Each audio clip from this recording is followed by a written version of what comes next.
కుమార్ పోలుబోయిన అనే నేను శాసనసభ సభ్యునిగా ఎన్నికైనందున శాసనం ద్వారా నిర్మితమైన భారత రాజ్యాంగం పట్ల నిజమైన విశ్వాసం, విధేయత చూపుతానని, భారతదేశ సార్వభౌమాధికారాన్ని, సమగ్రతను కాపాడుతానని, నేను స్వీకరించబోయే కర్తవ్యాన్ని శ్రద్ధాశక్తులతో నిర్వహిస్తానని దైవసాక్షిగా ప్రమాణం చేస్తున్నాను.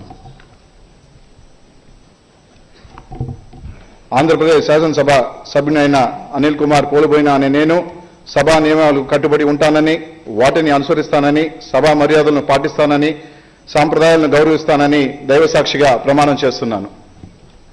శ్రీ గౌతమ్ రెడ్డి మేకపాటి.